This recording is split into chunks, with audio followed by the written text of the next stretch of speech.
शालिनी हाडिया। लोकसभा चुनाव में IBC 24 निकला है वादों की पड़ताल करने। क्या वाकई सांसद महोदय ने अपने क्षेत्र में काम किया है? जनता के नफ्स को टटोलने के लिए आज हम यहाँ पहुंचे हैं मध्य प्रदेश की ऐतिहासिक नगरी धार में। धार नगरी वैसे तो राजा भोज की नगरी के रूप में जानी जाती है, लेकिन इसका ऐतिहासिक और सांस्कृतिक महत्व भी मध्य प्रदेश में महत्वपूर्ण भूमिका रखता है। धार जिले की अगर बात की जाए तो सबसे ज्यादा चर्चा में हमेशा भोजशाला का मुद्दा रहा है। धार जिला वैसे तो बेरन पहाड़ियों के बीच में बसा है, ऐसे में इसका महत्व और ज्यादा दोगुना हो जाता है। धार और महू लोकसभा सीट की बात की जाए तो 2014 में यहां पर सावित्री ठाकुर ने जीत हासिल की थी, उमंग सिंगार को हराया था। हालांकि उसके बाद विधानसभा चुनाव में भारतीय जनता पार्टी को भारी शिकस्त उठानी पड़ी थी।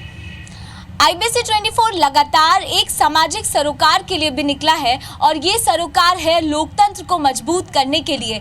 यहाँ पर जितने भी लोग मौजूद हैं, मैं आप सब लोगों से अनुरोध करूंगी कि आप अपने स्थान पर खड़े हो जाएं और हमारे साथ एक शपथ दोहराएं।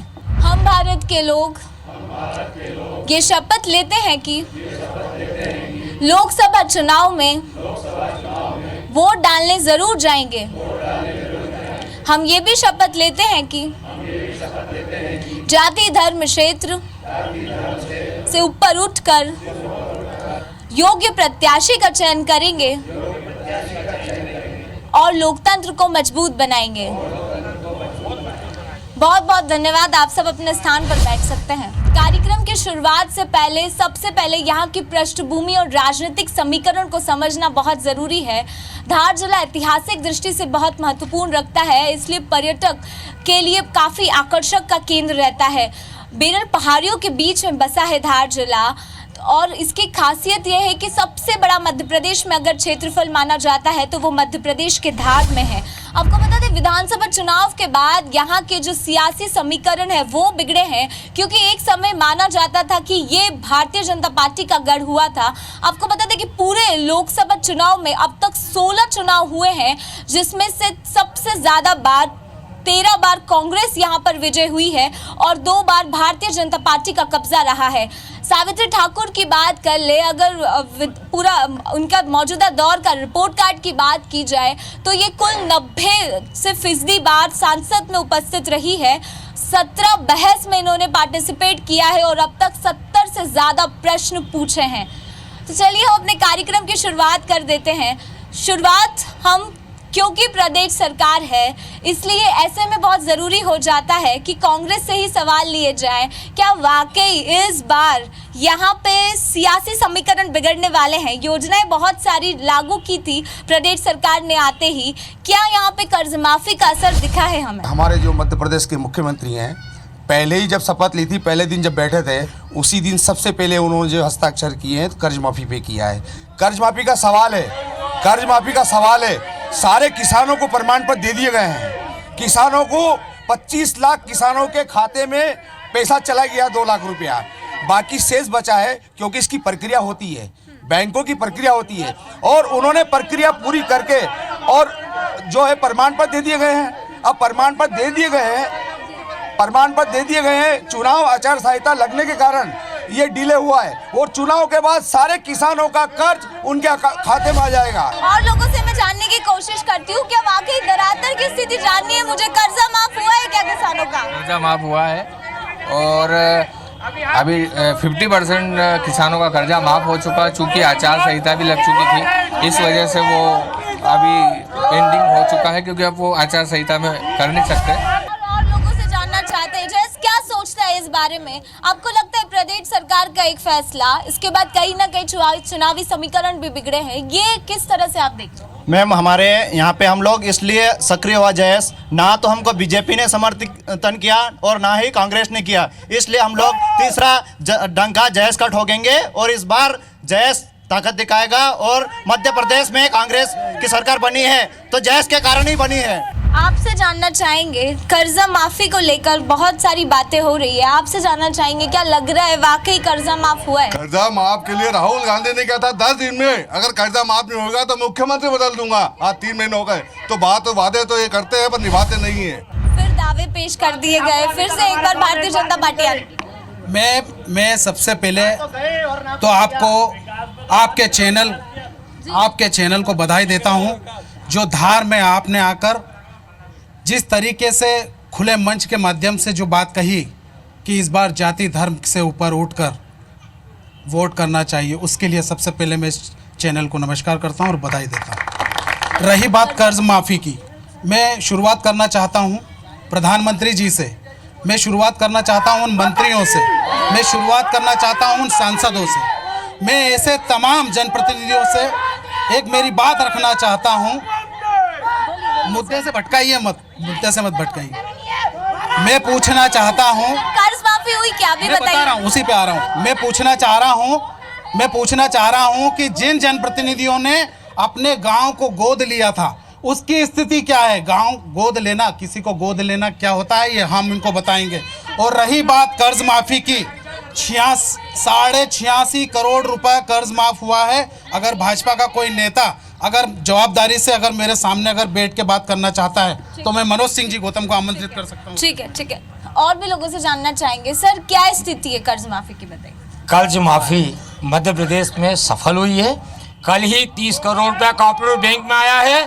और रहा सवाल सांसद की बात में, भिखरोन आदर्श गांव में मैंने 40 करोड़ रुपया दिया है। भिखरोन कांड में इसके आज आदर्श गांव सांसद नहीं कर पाई। और अगर बात सांसद की करें तो ऑटो टेस्टिंग में किसानों को जूते खिलाए, आज तक मुआवजा नहीं मिला। किसानों की बात अगर सांसद की बात करें तो हमारे यहाँ पर जो मंडी में किसान भागा और मंडी के बाद में जो पैसा था किसानों को सहयोग नहीं किया। और रहा सवाल कर्ज माफी पूरी तरह से सफल हुई है। अगर बात करें तो मोदी जी ने 15 लाख रुपए देने की बात की, 5 साल पूरे हो गए नहीं पाए। हमारे कमलनाथ जी ने कर्जा माफ की बात की, कर्जा माफ हुआ है और आचार संहिता के बाद पूर्ण कर्जा माफ होगा, ये मैं बताना चाहता हूँ और इनसे बात भी करना चाहता हूँ। और लोगों से हम बात करेंगे। आम जनता की आवाज को सुनना बहुत जरूरी है। मैं आपसे जानना चाहूंगी किस स्थिति में आप यहाँ देखते हैं और क्या वाकई विकास हुआ है क्या इस क्षेत्र में? जी मैडम, हम क्या है साउंड यूनियन से आए हुए हैं। हम ना बीजेपी ना कांग्रेस की तरफ से आए। हमारा साउंड यूनियन का काम है और हमें अभी हमारा जो साउंड है वो हमें बंद कर गया, जो हमारी रोजी रोटी हमसे छीन ली गई है। हमारा अभी शादी ब्याह का सीजन चल रहा है। हम ना बीजेपी की तरफ से आए ना कांग्रेस की तरफ से आए। हम एक हमारा मुद्दा लेके आए, जो हमारा साउंड है वो हमें बंद कर दिया गया है। सर, आप बताइए किस स्थिति में आप देखते हैं और क्या कुछ मुद्दे हैं जिसकी प्राथमिकता पे इस बार आप तय करने वाले हैं वोट? सबसे पहली चीज़ तो ये है कि आज जो देश की स्थिति है, मोदी जी ने जो कहा था कि 2 करोड़ रोजगार दिए नहीं, उल्टे ले लिए। आज आप BSNL की स्थिति देख लो, अभी कुछ दिन पहले ही आया था, 1,76,000 कर्मचारियों को तनख्वाह नहीं मिली और आज वो घर बैठने की कगार पे आ गए हैं। इन्होंने जियो के चक्कर में BSNL को पूरा डुबा दिया। आज ये स्थिति हो गई कि वो आपने नया रोजगार तो दिया नहीं, उल्टा आपने जो है लोगों का रोजगार छीन लिया। तो आपसे जो है, हम सबसे पहले तो यही चीज़ है कि आप रोजगार ही नहीं दे पाए, सरकार फेल हो गई। आप बताइए क्या समस्या है, रोजगार मिला है क्या? यहाँ पर कोई रोजगार नहीं है। मैं भी स्टूडेंट हूँ, ना तो यहाँ पर मेडिकल कॉलेज की व्यवस्था है। सांसद महोदय ने यहाँ पर रोजगार के लिए कुछ भी नहीं किया है अभी तक। ठीक है, आप बताइए। मैं कर्ज माफ़ी पे बात करना चाहूँगा। मैं किसान हूँ, पास के गांव देतला का हूँ मैं। माननीय कमलनाथ जी ने जो घोषणाएं की थी कि हम कर्ज माफ़ करेंगे, उसका स्वागत करते हैं हम, बहुत अच्छी बात है। पर वास्तव में वो दिखा हुआ है। उन्होंने 2 घंटे में जो है निर्णय लिया था और 2 घंटे में जैसे शपथ ग्रहण के बाद में साइन की थी। पर अब आने वाले समय में हमको मैसेज मिला है कि आचार संहिता लगने के कारण हम कर्ज माफ़ नहीं कर पाए हैं। आने वाले समय में कर्ज माफ़ करेंगे। मैं ये चाहता हूँ कि अगर आपने 2 घंटे में कर्ज माफ़ी का जो साइन किया था वो क्या दिखावा था? जो आज हमको ये किया गया कि आप जो है अभी रुको, आपका कर्ज माफ़ी का समय आएगा, हम करेंगे, उसका अलबत्ता ये हुआ कि हमको कर्ज माफ़ी की ड्यू डेट 15 जून करी गई है और सोसाइटी वाले बाकी का पैसा हमसे वसूल करना चाहते हैं और ये दबाव बनाना चाहते हैं। रुको एक मिनट, दबाव बनाना चाहते हैं कि ये इसका पैसा का ब्याज आपको देना पड़ेगा। जब आप हमको ये बताओ कि कर्ज माफ़ी हो चुकी है, ब्याज हमारा कैसे देंगे हम? ये घर घर पत्रक बांट रहे हैं सोसाइटी वाले। सुनो, ये घर घर पत्रक बांट रहे हैं, कर्मचारी आकर के कर्जा भरो। ये पत्रक है मेरे पास सबूत। पत्रक आ गया, ये रहा, ये पत्रक रहा। ये बिलोदा सोसाइटी का पत्रक है मेरा। सर बहुत सारे लोगों ने ये कहा है कि कर्जा माफी नहीं हुई है। सर पहले जवाब दे दीजिए, सर बाद में आर्ग्यू करेंगे, जवाब दे दीजिए। लोगों ने कहा मैसेजेस आ रहे हैं कर्ज माफी नहीं हुई। मैडम ऐसा है कोई नहीं, इन्होंने बैंक में कुछ अतिरिक्त लोग लगाए हैं, वो झूठा भ्रम फैला रहे हैं और ये कहीं नहीं कर्जा माफ हुआ, 100% माफ हुआ है। बताइए सर क्या वाकई माफ हुआ? मध्य प्रदेश में भारतीय जनता पार्टी के एक पूर्व मंत्री हैं नरोत्तम मिश्रा, उन्होंने चैलेंज किया था कि अगर कांग्रेस ने जो घोषणा की है उसके अनुसार कर्जा माफ नहीं हुआ है किसानों का, और अगर कोई ऐसा बता देगा कि 2 लाख रुपए तक किसानों का कर्जा माफ हुआ है तो मैं अपनी तरफ से 2 लाख रुपए दूंगा। हमारे प्रदेश कांग्रेस के नेताओं ने उनके घर जाके पूरी लिस्ट सौंपी है, उनको बताया है और उन्होंने क्षमा याचना करी है कि हाँ कर्जा माफ हुआ है। सर आप बताइए कर्जा माफ हुआ है क्या या सिर्फ बातें बन रही है? कर्ज माफ करीब धार जिले की बात कर रहा हूँ मैं, 300 करोड़ रुपया कर्जा माफ हुआ है धार में, और एक प्रोसेस के तहत ये कर्ज माफ होता है।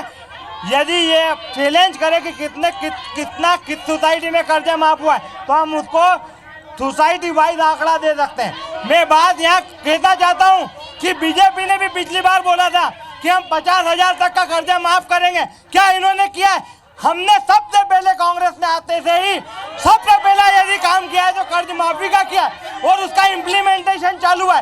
मैं ये पूछना चाहता हूँ पूरे देश का जो पूंजीकरण किया है, जो रोजगार छीने हैं, उसका जवाब इनको देना पड़ेगा। सर बताइए बहुत सारे वादे किए गए थे, क्या वाकई कर्ज माफी पे हुई है क्या बात? और रोजगार जनरेशन की जो बात की थी, लग गई, नोटिस आ गया, कर्जा होने का समय अवधि बढ़ रही है, कर्जा माफ नहीं हुआ है और नहीं होगा। बताइए कर्ज माफी के नाम पर किसानों के साथ छलावा किया है, कोई कर्ज माफी नहीं हुई है। सारी सरकारी योजनाएं बंद कर दी उन्होंने, और उसके बाद और अभी इस चुनाव में राष्ट्रवाद का मुद्दा है, राष्ट्र सुरक्षा सबसे पहले चुनाव का मुद्दा राष्ट्र मुद्दा है। ये आचार योजना थी आप बताइए किस स्थिति में है? कोई बोल रहा है माफ हुआ है, कोई बोल रहा है नहीं हुआ है, वास्तविकता क्या है? ये वास्तविकता हम देखते हैं। मैं नर्मदा बचाओ आंदोलन से पिछले 35 सालों से हम लोग लड़ रहे हैं। हमने कांग्रेस को भी देखा है और भाजपा को भी देखा है ना। आज विकास के नाम पर सरदार सरोवर बांध बनाया जा रहा है, चाहे 2000 का फैसला हो, 2005 का फैसला हो या 2017 का फैसला हो, हम वो जुमलेबाजियों में आज भी 33,000 परिवार है ना वहाँ बैठे हुए हैं। सर आप बता दीजिए। मेरा ये कहना है यहाँ बहुत राष्ट्रभक्ति देशभक्ति की बातें हो रही, पर किसानों को किस प्रकार भटकाया जा रहा है। 2014 में यही सरकारें थी, यही पार्टियां थी जिन्होंने मैनिफेस्टो में स्वामीनाथन कमेटी की रिपोर्ट लागू करने की बात कही थी। हम ये कर्ज माफ वाली लोग नहीं हैं, हम तो खुददार लोग हैं, किसान हैं। हम तो मुक्त चाहते हैं। अगर स्वामीनाथन कमेटी की रिपोर्ट पिछली सरकार लागू कर देती थी, माफ के चक्कर में हम नहीं पढ़ते और न पढ़ने वाले हैं। दूसरा ये बात है, ये सरकारें जो समर्थन मूल्य की बात, भावांतर की बातें करती है, एक तरफ तो ये बात करती है, दूसरा 2022 में किसानों के इनकम की दुगनी बात करती है, ऊपर से हमारा जो उत्पादन है वो घटाती है, पैसा कम बताती है।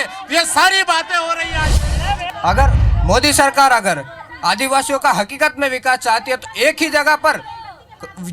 जगह पर इंडस्ट्री क्यों खोलती है? अलग अलग विकास खंड में अलग अलग जगह खोलने चाहिए कि वहीं के आदिवासियों को वहीं पर रोजगार मिले, ना कि कहीं दूर जाना पड़े। वैसे ही आदिवासियों के पास में पैसा नहीं तो कहाँ से जाएगा? पलायन की समस्या। और सावित्री ठाकुर जो अभी वर्तमान सांसद है हमारे यहाँ की, उनसे पूछना कि कुक्षी विधानसभा के अंदर कितने गाँव है और वहाँ कितनी बार गई है 5 साल के अंदर, उसके बाद में यह विकास की बात करें। मैडम बीजेपी सरकार ने 2 करोड़ जो रोजगार की बात करी थी अभी तक नहीं करी, और कांग्रेस सरकार ने बोला था कि हम व्यापम खत्म करेंगे, उसके बावजूद भी व्यापम नहीं खत्म किया। अभी वर्ग 1 और वर्ग 2 की एग्जाम ली गई है। हम लोग बेरोजगारों को भटकाया जा रहा है। मैडम धार जिले धार महू लोकसभा की एक्चुअल स्थिति है कि यहाँ पे जयेश का इतना खौफ है कि दोनों पार्टियां अपने उम्मीदवार तय नहीं कर पा रही है। ठीक है, आप मुझे स्थिति बताइए। मैडम पीएम साहब कहते थे कि 2 करोड़ नौकरियां निकालेंगे, एक भी नौकरी नहीं निकली, और सावित्री ठाकुर धार मऊ की है और 100 करोड़ रुपए इंदौर क्षेत्र में मेट्रो ट्रेन में दिए, उसका 100 करोड़ का जल स्त्रोत देखते तो पूरे धार और मऊ जिले में पानी पाइपलाइन की अवस्था हो सकती थी। मोदी जी चोर और भी लोगों से जानते हैं किस तरह से आप देखते हैं कि वाकई सांसद आई है, काम किया है धरातल पे? सांसद ने बहुत कम काम किया, नहीं के बराबर काम किया है। यह धार का दुर्भाग्य रहा है कि यहाँ के जो भी सांसद रहे उन्होंने धार के लिए कार्य नहीं किया है। जब चुनाव जीत कर चले जाते हैं उसके बाद ये पलट के नहीं आते हैं, इसीलिए हर 5 साल के बाद नया सांसद प्रत्याशी यहाँ पे दोनों पार्टियों को ढूंढना पड़ रहा है। आप बताइए क्या वाकई काम हुआ है? कर्ज माफी दावे तो बहुत किए। कर्ज माफी का तो मैं नहीं बता सकता अभी, पर क्योंकि अभी क्या है, आचार संहिता लगी है। मैं खुद बैंकर हूँ, आधा पैसा गया और ये आचार संहिता का, पर यदि ऋण माफी किया है तो सरकार ऐसा थोड़ी कर सकती है, मेरा जहाँ तक ख्याल है। दूसरा, यहाँ के सांसद पूर्ण रूप से निष्क्रिय है, न कोई स्पोर्ट्स गतिविधि, न किसी में भी कोई 1 रुपये का भी इन्होंने सहयोग नहीं दिया है। ठीक है, तो आप बताइए क्या वास्तविक स्थिति है? नारेबाजी तो होती रहती है, मैं आम जनता की आवाज सुनना चाहती हूँ। क्षेत्र में अभी कांग्रेस और बीजेपी, कांग्रेस और जयस वाले ने बोला है कि 100 करोड़ का जो विकास सांसद ने किया है, तो वास्तव में सांसद ने क्षेत्र का विकास किया है और किया है। धार जिले के अंदर 40 साल से एक संघर्ष चल रहा है। ये संघर्ष है रेल को लेकर। जो पार्टी आती है दावे करती है कि रेल लाइन डलवाई जाएगी, रेल लाइन डलवाई जाएगी, लेकिन 4.5 बीत चुके हैं, अभी तक धरातल पर काम नहीं कर रहा है। सर, रेल समिति से लोग हमारे पास मौजूद है। सर बताइए, रेल का विकास कब होगा? आखिर 40 साल हो गए संघर्ष करते करते। रेल लाओ समिति 40 साल से संघर्ष कर रही है और ये इस पे 22,000 का अभी तक ज्ञापन दे चुकी है। 8 फरवरी को मनमोहन सिंह ने शिलान्यास करा था और उन्होंने बोला था कि 2011 में रेल आ जाएगी, लेकिन आज 11 साल हो चुके, लेकिन रेल अभी तक नहीं है। प्रधानमंत्री नरेंद्र मोदी जी ने कुछ काम जरूर करा है, लेकिन यहाँ पे जो विकास होना चाहिए उस प्रकार का सबसे बड़ा मुद्दा ये है कि यहाँ के जो पार्टी के, जो दोनों पार्टी के नेता हैं, आज जो जितनी जोर से बोलते हैं और अपने विधायक के लिए लड़ते हैं और सांसद की मांग उठाते हैं, हाईकमान से लड़ते हैं और मांग करते हैं कि इसको टिकट दो, उसको टिकट दो। अगर ये दोनों पार्टी अगर रेल के मुद्दे पर अगर हाईकमान से लड़ती तो आज धार झाबुआ में रेल आ जाती और बेरोजगारी का सब खत्म हो जाता। कितना लंबा संघर्ष, कुछ नहीं हो रहा है। ये करीब 40 साल से हम इसमें लगे हुए हैं, वो करीब 22,000 के आसपास हम ज्ञापन दे चुके हैं। 648 करोड़ की ये योजना थी जिस दिन चालू हुई थी, जो 1740 करोड़ रुपए के आज तक हो गई, और उसके बाद 55 किलोमीटर कुल लाइन बनी है और अभी 5 साल आने की कोई संभावना भी नहीं दिख रही। क्यों नहीं हुआ विकास? क्यों नहीं? 5 साल के अंदर जो रेल के कार्य हुआ है, किसानों को मुआवजा मिल रहा है, जमीन अधिग्रहण होने की कार्रवाई चालू हो गई, जो 50 साल में नहीं हुआ, जो भारतीय जनता पार्टी की सरकार नरेंद्र मोदी ने 5 साल में करा है। आप बताइए, कितना 40 साल का संघर्ष, क्यों नहीं आई रेल अब तक? रेल बिल्कुल आ चुकी है। अच्छा, कहाँ आई है सर? लैंड एक्विजिशन हो चुका है, खाते में किसानों के पैसा आने लगा है, पीथमपुर तक रेल आ गई है। यहाँ पे जो ब्रिज पीथमपुर तक ही आई है ना, यहाँ तक कब आएगी? ये एक लंबी प्रक्रिया है हमारे मनमोहन सिंह जी के द्वारा, जो झाबुआ में कार्यक्रम करके और इस प्रक्रिया को चालू किया गया था। क्योंकि बहुत कॉस्ट बढ़ चुका है इसका, धीरे धीरे ये डबल हो गया है, डबल कॉस्ट हो चुका है। आपको बता दें पहले जो किया था। सर आप बताइए। मैं समाज सेवी आदमी हूँ, ये सभी पार्टी से जुड़े हुए हैं, सभी यहाँ के वहाँ सभी साथीगण हैं। एक मिनट, ये जो इधर नुक्ताचीनी उधर नुक्ताचीनी कर रहे हैं, ये आगे लोकसभा आ रहा है। अरे जिसने कर्म अच्छे करे तो वो जीतेगा, और जिसने नरक अच्छे करे वो नहीं जीतेगा। जैसे राज्य सरकार ने कर्म अच्छे करके आज कमलनाथ बैठे हैं, वो इसी बात हो सकती है। इसलिए सभी से निवेदन है, वोट डालना है और ढंग से काम करने वालों को वोट डाल के इस दिल्ली पे भी बिठाना है। सेंट्रल में आती है, सेंट्रल में कांग्रेस आती है, तो क्या इस और ध्यान दिया जाएगा? लैंड एक्विजिशन नहीं चाहिए, हमें रेल लाइन चाहिए। माननीय मनमोहन सिंह जी ने झाबुआ के अंदर रेलवे का प्लॉट करके भूमि पूजन किया, रेलवे आ रही है। ये बीच की जो भगोड़ी सरकार है उसके कारण पैसा नहीं मिला है। हमारे यहाँ 2 बड़ी योजना आ रही है, रेलवे तो है ही है, मांडू लिफ्ट इरिगेशन भी आ रही है। देखिए मैडम, रेल इसलिए नहीं आ रही है कि यहाँ के जितने भी भाजपा के और कांग्रेस के नेता है वो ऐसे उद्योगों से जुड़े हुए हैं कि उनको मालूम है कि रेल जिस दिन आ जाएगी उनके उद्योग बंद हो जाएंगे। जब बस वाले हैं, कई मंडी वाले, ट्रांसपोर्ट वाले, उनको मालूम है, इसलिए वो लोग है ना, वो लोग भाजपा के आड़ में और कांग्रेस के आड़ में रेल को लाने का प्रयास नहीं कर रहे हैं। रेल जो आ रही है वो इंदौर के नेता सुमित्रा महाजन और गुना के नेता ज्योतिरादित्य सिंधिया और हमारे मनमोहन सिंह, उनकी वजह से जा रही है। यहाँ के नेता लोग इसलिए इंटरेस्ट नहीं ले रहे कि भाजपा के आधे नेताओं के धंधे बंद हो जाएंगे, कांग्रेस के नेताओं के धंधे बंद हो जाएंगे, कईयों के शराब के धंधे है, कईयों के बस वाले है, इनकी सबकी ऐसी तैसी हो जाएगी। रेल आने के बाद क्या 15 साल हो गए, गौशाला की मूर्ति क्यों नहीं आई? 15 साल पूछा जाके उससे। और आज राम मंदिर का मुद्दा, देखिए, राम मंदिर का मुद्दा जो राष्ट्रीय स्तर पे है। पहले जवाब ले लेते हैं, क्यों मूर्ति नहीं आई है? गौशाला का मुद्दा हमेशा चुनावी मुद्दा रहता है, क्यों अब तक मूर्ति नहीं आ पाई है? भारतीय जनता पार्टी थी ना अभी तक तो। गौशाला की मूर्ति कोई भारतीय जनता पार्टी कांग्रेस ला के नहीं, हिंदू समाज लाएगा। और हिंदू समाज जिस दिन सोच लेगा, कब लाएगा? हिंदू समाज जिस दिन सोच लेगा कि हम गौशाला जाएंगे, जिस प्रकार से शुक्रवार के दिन मुसलमान सिर्फ नमाज पढ़ने जाते हैं, मंगलवार के दिन हिंदू समाज सोच लेगा कि हम गौशाला में पूजा अर्चना करने जाएंगे, उस दिन मूर्ति आएगी। पिछले 5 साल से भाजपा की सरकार केंद्र में है, अगली बार भाजपा की सरकार आएगी तो निश्चित मां सरस्वती की मूर्ति धार में विराजित होगी। और लोगों से जानना चाहेंगे अगली बार क्या आप बताइए। चलिए, प्रदेश में और देश में सब दूर बीजेपी की सरकार है, कांग्रेस कहाँ आपको अड़चन दे रही है मूर्ति लाने में, आप तो ये बताओ। मैडम, मैं सबसे पहली बात ये बता देना चाहता हूँ, 15 सालों से माँ वाग्देवी को धार लाने के प्रयास सिर्फ खोखले हैं। ये लोग धर्म और जाति के नाम पर इस धार में संप्रदाय खड़ा करके बैठे हैं। और मैं तमाम लोगों को बता देना चाहता हूँ कि जाति धर्मों के नाम पर आपकी जो पहल है उसमें हम खड़े उतरेंगे। और एक बात आपको बता देना चाहता हूँ कि जो लोग, मैं इनसे पूछना चाहता हूँ, आज सब लिख के भेज रहे हैं, मैं चौकीदार, मैं पूछना चाह रहा हूं, जो सब लिख के भेज रहे हैं चौकीदार, जब प्रधानमंत्री ने 2015 में जब ये वादा किया था और इनके कार्यकर्ताओं को आश्वासन नीचे तक मैसेज दिया कि सब लोग गैस की सब्सिडी छोड़ें, गैस की सब्सिडी छोड़ने के लिए प्रधानमंत्री जी ने 2015 में बीजेपी के कार्यकर्ताओं को कहा था। आप बीजेपी एक आम रिएक्शन लेना चाहूंगी, बताइए क्या कहना चाहते? जब पंचायत से लेके प्रधानमंत्री तक बीजेपी का बेटा है तो राम मंदिर क्यों नहीं बना? बहुत सालों में मूर्ति क्यों नहीं आई? कहाँ गया प्रधानमंत्री? आप बताइए। चंदा खाने का काम करते हैं सिर्फ ये। आपको क्या लगता है? मैं आपसे जानना चाहूंगी। ये बहुत सारा की माता सरस्वती की मूर्ति की बात करते हैं, ये चंदे का हिसाब दे दे पहले। सर, क्या कहना चाहेंगे? क्या भ्रष्टाचार चरम पर है? भ्रष्टाचार चरम पर है। 15 साल में सिर्फ भ्रष्टाचार ही चरम पर रहा है, जिसके उदाहरण है मध्य प्रदेश में अनेक कांड हुए भाजपा सरकार में। सबसे बड़ा कांड तो व्यापम है, जिसमें भ्रष्टाचार हुए और कई मौतें हुई है। अब कांग्रेस की सरकार बनने के बाद भ्रष्टाचार पर लगाम लगना शुरू हुई है। हिंदू मुस्लिम का कोई दंगा नहीं हुआ, प्रदेश में शांति कायम है। बार बार ये आपत्ति लगाते हैं। हिंदू मुस्लिम की इच्छा है कि गौशाला खुले, राम मंदिर बने, लेकिन कांग्रेस वाले कई बार विरोध करते हैं। 27 दलों ने विरोध किया, कांग्रेस वालों ने हमेशा तारीखें बढ़ाई। 15 वर्षों में एक भी सांप्रदायिक दंगा नहीं हुआ। पिछले 15 वर्षों में एक भी सांप्रदायिक दंगा नहीं हुआ। यही लोग हैं जो दंगा भड़काते हैं, यही सांप्रदायिक दंगा करते हैं। जबकि मुस्लिम समाज मैं महिलाओं से बात करना। 30 साल से कांग्रेस, 22 साल से कांग्रेस थी, कांग्रेस की सरकार थी। राम मंदिर का मुद्दा जब नहीं उठा, इनसे कुछ नहीं हुआ। और अब राम मंदिर का मुद्दा चुनाव आया तो राम मंदिर का मुद्दा उठा के बैठे।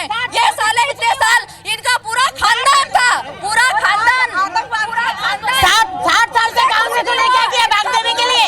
और बीजेपी ने तो बहुत कुछ कर दिया, बीजेपी ने तो बहुत कुछ कर दिया बागदेवी के लिए।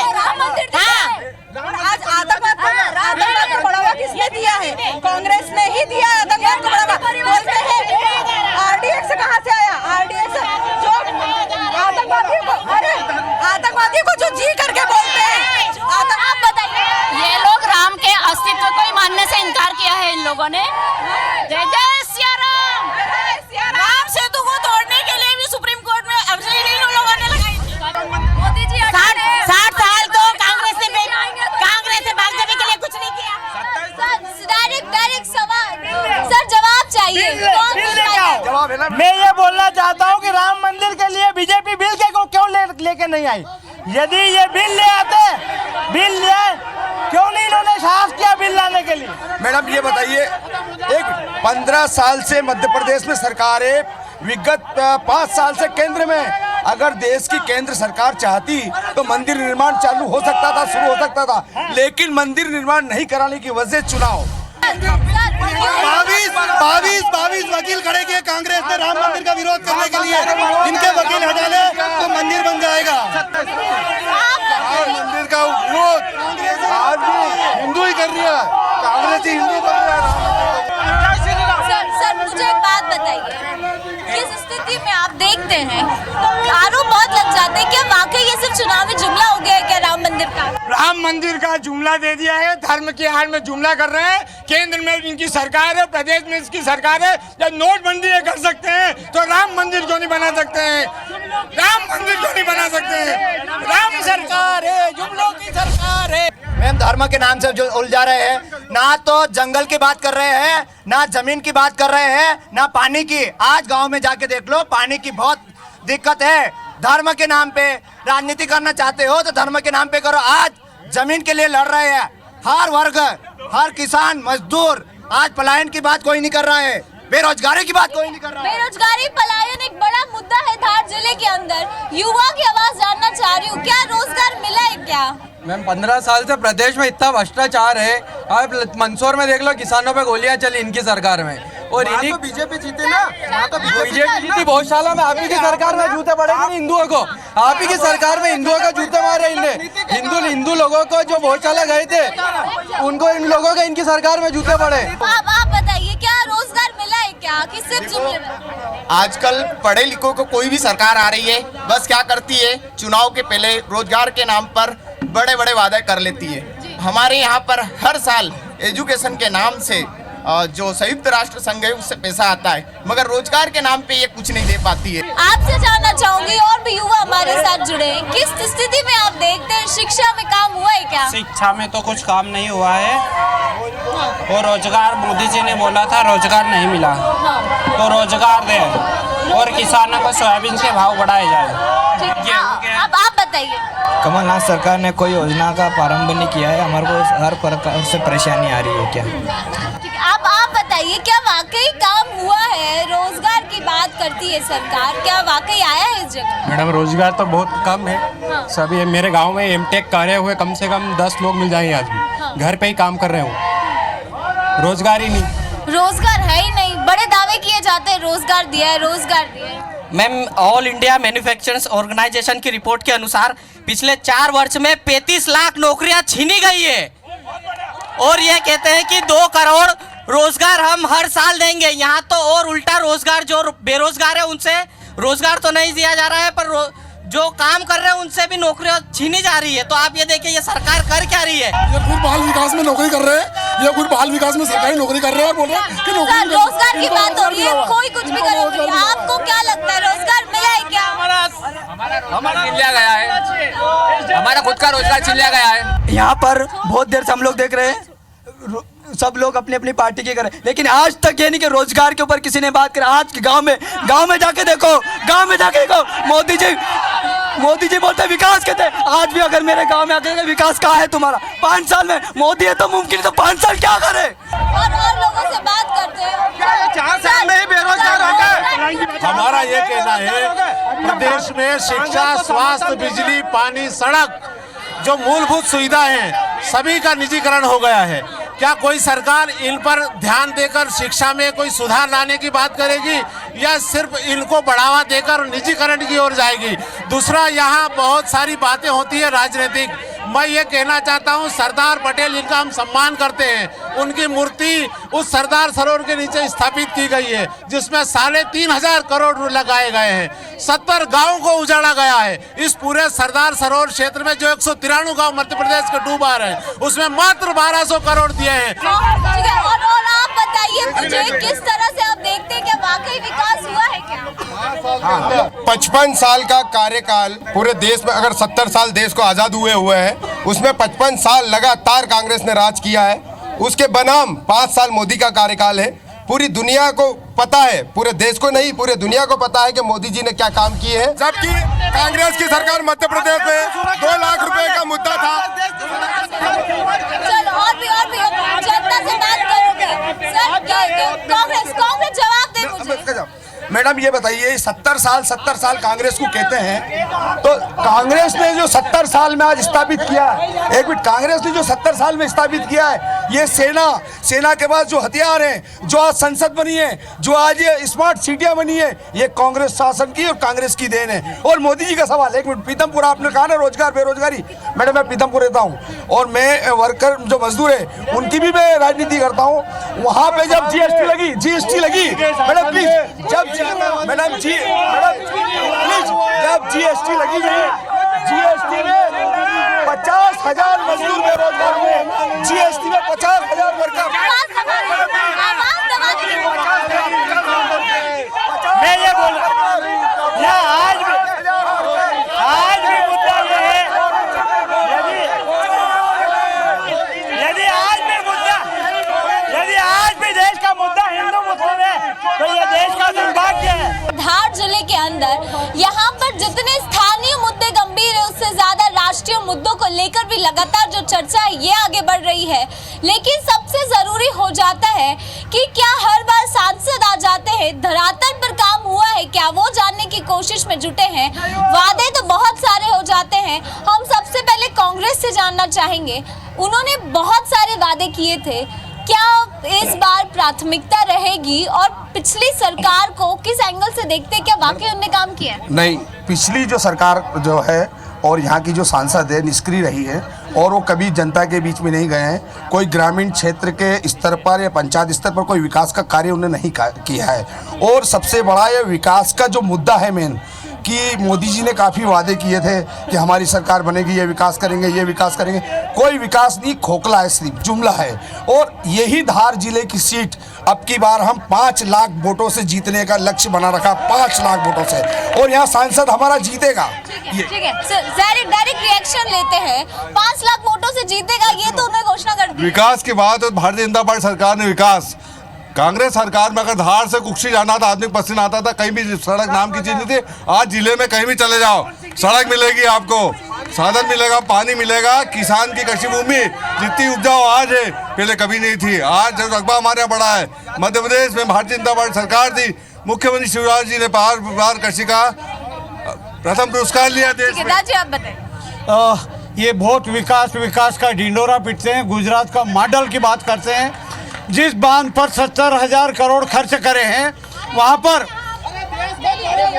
वही 70,000 करोड़ रुपए खर्च किए हैं। आज भी यहाँ के विस्थापितों को ले जाकर डाला है और वो टैंकरों से पानी दिया जाता है। साथ में सरदार वल्लभ पटेल के पुतले के बदले में जिन 70 गांव के आदिवासियों को उजाड़ा है, वहाँ पर मोदी जी ने सारी देश दुनिया में मीडिया को बताया, वो 7,000 लोगों को कोई मीडिया दिखाने वाला नहीं था, जिनको जेल में। ये जो नेशनल हाईवे का कह रहे हैं, ये यूपीए सरकार ने शिवराज सिंह चौहान को दी है मध्य प्रदेश में पैसा, नेशनल सर कमलनाथ जी की देन है। कमलनाथ जी उस टाइम कांग्रेस और बीजेपी ने दोनों ने कुछ नहीं किया है, इसलिए हम लोग इस बार रिजर्व सीट अलग से लड़ने का दावा करते हैं। आप बताइए। बीजेपी ने महिलाओं की सुरक्षा के लिए घर घर शौचालय बनवाए, उस चीज का इन लोगों को नहीं, महिलाओं से पूछो वो बताएंगे। आवास योजना में घर बनवा लिए लोगों ने और आज कहते हैं कि मोदी ने कोई काम नहीं किया। आवास योजना का फायदा हुआ है क्या? और युवाओं से बात करते, बताइए क्या समस्या है? मैं बेरोजगार हूँ, हमको जो भी सरकार है उनको बैकलॉग पद की भर्ती करना चाहिए बस, और जो गांव में समस्याएं हैं वो देखनी चाहिए। ठीक है, आप बताइए क्या सोचते हैं? ये जो कांग्रेस वाले बोल रहे हैं हिंदू राजनीति, अगर ऐसा ही है हिंदू राजनीति करना है इनको, तो कांग्रेस वाले समर्थन करें हमारा कि हिंदू राजनीति में क्या होता है, राम मंदिर में समर्थन करें, ये हमारा राम मंदिर में समर्थन कर लें। तो मैं जो दिल्ली में बैठे हैं उनको एक मैसेज पहुंचाना चाहता हूं कि जब ये लोकसभा चुनाव 14 में आए थे तो कुक्सी में मोदी जी ने कहा था कि हमारी सरकार आएगी तो किसानों की आय में दुगनी करूंगा, राम मंदिर बनाऊंगा। तो उनको मैं चंद लाइनों के माध्यम से बताना चाहता हूं कि सोचता हूं कि क्या से क्या हो गए, देखते देखते चाय वाले से चौकीदार हो गए देखते देखते, और देश के किसान बर्बाद हो गए देखते देखते। आज तक उनको 2,000 की 3 किस्तें डालने का बोला है, और आज तक किसी पूरे देश में किसी को नहीं मिली है। इसलिए देश का किसान उनको लोकसभा चुनाव में बिल्कुल जवाब देगा। किसानों में नाराजगी देखी जा रही है भारतीय जनता पार्टी के लिए। भारतीय जनता पार्टी से ही सवाल लेंगे, दावे तो बहुत कर लिए। आपने सुना युवा की आवाज, किसानों की आवाज, वादे किए। पटेल साहब का स्टेचू देश का गौरव है। नहीं हुआ अभी तक। पटेल सरदार वल्लभ भाई पटेल का स्टेचू देश का गौरव है, राष्ट्र किसान है। इन पे प्रश्न उठाना किस बात का है? आज की कंडीशन में देश में मोदी जी ने जो चमत्कार दिखाया, जो दमंगिता दिखाई है पाकिस्तान के लिए, आज जो पाकिस्तान को मुंह तोड़ जवाब दिया तो एकमात्र मोदी जी है। मोदी जी ने है ऐसे जिन्होंने देश का गौरव विश्व में बढ़ाया। मोदी जी ने गरीबों की सोची, मोदी जी ने किसानों की सोची, मोदी जी ने बेरोजगारों को सोचा, मोदी जी ने महिलाओं के लिए सोचा। यहाँ तक की ये बात करें मैं आपको बताना चाहूंगा जिस जगह पे आप खड़े हैं, पटेल देश का गौरव है उनका। सर एक मैडम आपको बताना चाहूंगा, आप जिस जगह पे खड़े हैं इसका लालबाग नाम है। यहाँ पर पहले महिलाओं की सुरक्षा को लेके बहुत सवाल उठते थे, और जब से यहाँ पर धार में जब से बीजेपी की सरकार आई है, जब से एमपी में बीजेपी की सरकार आई है, यहाँ पर महिलाओं की सुरक्षा है तो सुरक्षा है। 15 साल में भारतीय जनता पार्टी की मध्य प्रदेश में सरकार थी। आज के कंडीशन में क्या सुरक्षा है क्या? बिल्कुल है। यहाँ विधायक से लेकर सभी महिलाएं हैं, सांसद भी महिलाएं हैं, और काफी सुरक्षित है। महिला सुरक्षा जब तक हमारे शिवराज सिंह जी यहाँ पर ज्वाइन रहे तब तक हमारी सुरक्षा का कुछ नहीं था, लेकिन आज तो हमें सोचना पड़ता है, देखना पड़ता है। पहले तो महिलाएं बिल्कुल आने से और महिलाओं से बात करने की कोशिश करते हैं। लाल बाग 5 साल से आते हैं योगा पे, रोज झाड़ू यहाँ नहीं लगती, झाड़ू हम लोग लगाते हैं। क्या कर रही कांग्रेस क्या कर रही? अभी जाके देखो वहाँ कचरा पड़ा है, जहाँ हम लोग योगा करते, वहाँ लोग बाथरूम करते। क्या कर रही कांग्रेस? बताइए क्या कर रही? ठीक है सर, क्या किसानों के मैं ये बोलना चाहता हूँ, मैं खुद किसान हूँ। पिछले 4 सालों में जो किसानों की हालत हुई है वो इस कारण हुई है कि उन्होंने उद्योग धंधों को बढ़ावा अपने उद्योगपति मित्रों के कारण। सर और लोगों से बात करते हैं, बताइए। मैडम भैया ने कहा है कि हमारे मोदी जी ने पाकिस्तान पे सर्जिकल स्ट्राइक में मारे हैं, वो सैनिकों ने मारे हैं। इंदिरा जी ने पाकिस्तान के 2 टुकड़े किए थे। इंदिरा जी ने ये नहीं कहा कि मैंने पाकिस्तान के 2 टुकड़े किए, हमारे सेना ने किए हैं, मोदी ने नहीं किए हैं। अगर मोदी ने करना होता तो अभी तक तस्त नाबूद पाकिस्तान को कर देना था। सरदार वल्लभ भाई की बात, लश्करी सेना ने सब करा है, ये मोदी कुछ नहीं कर रहा है। जो आदमी जिस राष्ट्रीय पार्टी का अध्यक्ष अपना खुद का मानसिक विकास ना कर सका, उससे उम्मीद क्या कर सकते हैं कि वो देश, अरे वो तो पागल जैसी बातें करता, वो क्या देश के लिए काम कर सकता है क्या? सेना का सम्मान करना चाहिए। राष्ट्रवाद मैडम 3200 करोड़ की मूर्ति पूरे देश के पैसे लगे हुए हैं, और देश की जनसंख्या 140 करोड़ है। इसको ध्यान से समझना थोड़ी देर के लिए। 140 करोड़ देश की जनसंख्या है, और 1-1 करोड़ भी पूरे खाते में डालते तो 140 करोड़ होते हैं, और 30,060 करोड़ पूरे देश की जनसंख्या होते हैं। ये पूरे देश की बात है, पूरे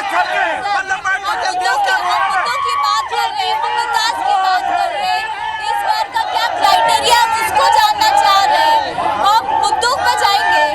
सर आप बताइए, यहाँ पे सिर्फ आरोप प्रत्यारोप लग रहा है, धरातल पे काम हुआ है क्या? इस बार क्या माइंडसेट के साथ जाने वाले वोट डाले?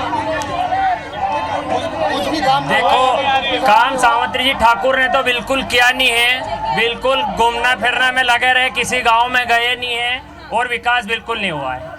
किसी भी गांव में नहीं देखा है, और कुछ भी रोजगार कुछ भी पैदा नहीं हुआ। बोल लिया था उसमें, आज पानी की सुविधा 4 किलोमीटर दूर से पानी लाना पड़ रहा है, जो सांसद ने बोल लिया था गाँव उसमें।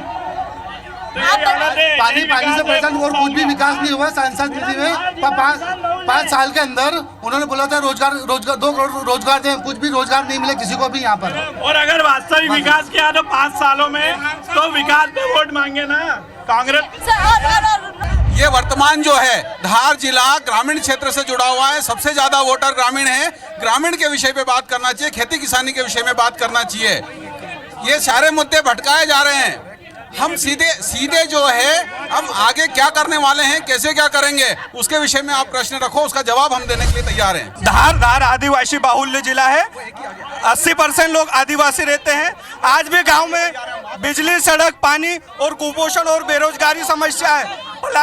पलायन इतना हो रहा है, गांव में कुपोषण इतना है। हमारा दोनों सरकार से एक क्वेश्चन है कि आज़ादी के 70 साल बाद भी कुपोषण और पलायन जैसी समस्या का समाधान अब तक क्यों नहीं हुआ? सर बहुत दावे कर दिए ना, किसानों को कुछ फायदा हुआ है, लोग परेशान हैं। मोदी सरकार ने भी क्या किया? किसानों को जो फायदा 5 साल में 18% ब्याज से 0% ब्याज, उसके बाद भी जो पैसा दिया था ऋण का उसको 10% बोनस दिया।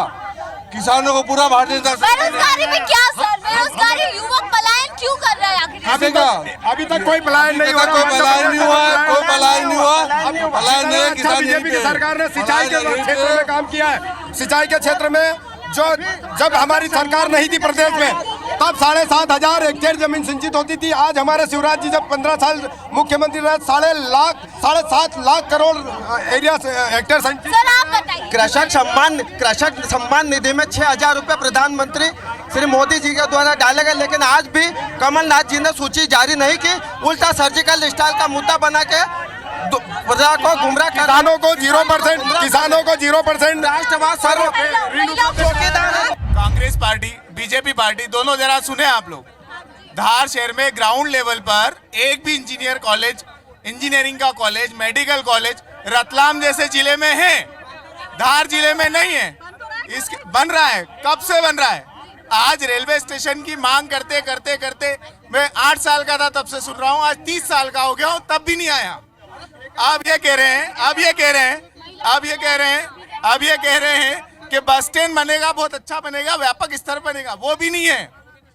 ग्राउंड लेवल पर कुछ भी नहीं है। ग्राउंड लेवल पे कुछ करें। अगर आप ग्रामीण क्षेत्र में अगर घूमो, और लालबाग क्या खड़े हैं, यही देखिए आप। अगर ग्रामीण क्षेत्र में अगर आप घूमना चाहो और घूमो कभी, अगर आप नौकरी के स्तर पर देखो तो हर गांव में इतने बेरोजगार है कि कहीं पे नहीं। हर गांव में बेरोजगार मिलेंगे आपको, मुश्किल से एक गांव में से मुश्किल से 3 या 4 आदमी नौकरी में पदस्थ मिलेंगे आपको। मैं किसान हूँ। 2 लाख मंजूर कराया था, 2 लाख मंजूर नहीं हुआ। 10 दिन में सीएम पलटा, 10 दिन में सीएम भी नहीं पलटाना। कहाँ अभी 2 लाख? आप बताइए। वापस से मैसेज आने चालू हो गए, आप देख लीजिए। इन्होंने कर्ज माफ के लिए माफी मांगी है और ये मैसेज करा कि ये सब झूठ बोलते हैं। योजना चालू की और पशु चराने की योजना चालू। मैं एक बात पूछना चाहता हूं तमाम बीजेपी के नेता और कार्यकर्ताओं से कि क्या देश को राष्ट्रीय सुरक्षा का मुद्दा बनाना चाहिए? ये बेशर्मी का मुद्दा, ये इनके लिए, ये किस तरीके से देश में एक ऐसा, आप सुनिए, मैं तो सिर्फ एक शार्ट बात पूछना चाहता हूँ, क्या ये राष्ट्रीय सुरक्षा का आपके लिए मुद्दा होना चाहिए? मैं तो सिर्फ इतना पूछना चाहता हूँ। देश की सुरक्षा के साथ सरासर खिलवाड़ है और ये समझौता 2019 में देश की जनता इनके साथ जो करने वाली है। देश सुरक्षित है। आज जो मोदी जी ने करा, मनमोहन सिंह के टाइम गणतंत्र घाट कर लेकर गए थे, तो क्या हुआ? उन्होंने क्या किया? आतंकवादी ले गए। आज इसका जवाब पत्थर से दिया है। देश सुरक्षित है, मोदी जी के राज में। आज नेता कपड़े भर रहे, जनता खूब से।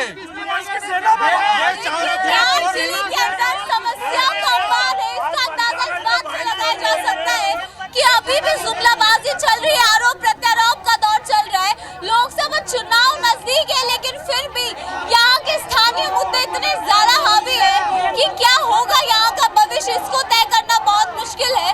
हालांकि यहाँ पर किसका घर जमेगा ये तो बहुत समझने वाली बात होगी, क्योंकि एक तरफ सावित्री ठाकुर अब तक यहाँ पर काम करते आई है भाजपा के लिए, तो वही कांग्रेस को एक ऐसा चेहरे को चुनना होगा जो आने वाले दिनों में जीत हासिल कर सके। आज के IBC 24 की जन कार्रवाई यहीं पर समाप्त होता है। आप बने रहिए IBC 24 के साथ।